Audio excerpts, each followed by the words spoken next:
Kuongezeka kwa kifo hicho kumefanya idadi ya majeruhi kupungua na kufika 44.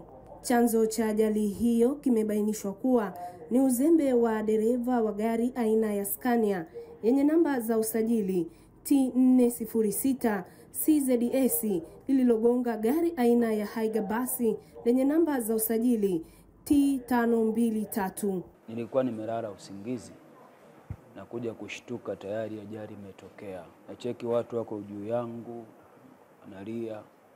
Kuja kushtuka mimi naangalia nakuta damu zinatoka. Nikijiangalia kweli miguu ilikuwa sawa, ila mkanda ndio alikuwa anahangaika nao.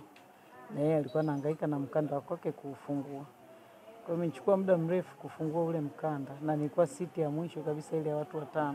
Hadi sasa miili ya watu 6 kati ya 10 imetambuliwa huku miili 4 ikiwa bado haijatambulika. Tuna marehemu 10, 6 wameshatambuliwa, 4 tunaendelea na jitihada za kuwatambua. Kwa hesabu tuliokuwa nayo mpaka dakika hii tuna majeruhi 44, watoto wa 8.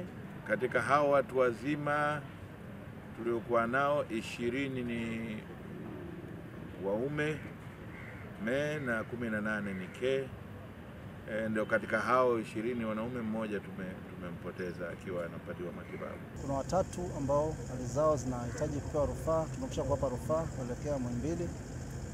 Wengine waliohitaji upasuaji tayari huduma za upasuaji zinaendelea. Jeshi la polisi mkoa wa Morogoro limesema linamsaka dereva aliyesababisha ajali hiyo. Jeshi la polisi mkoa wa Morogoro linamtafuta dereva wa gari aina ya Scania yenye namba za usajili T406 CZS na tera lake namba T804 BUB likiwa na ambalo lilikuwa limebeba shehena ya sukari likiendeshwa na dereva ambaye ametoroka baada ya kusababisha ajali. Majeruhi wa ajali hii wanaendelea na matibabu katika hospitali ya rufaa ya mkoa wa Morogoro. Teresia Mwanga, Azam News, Morogoro.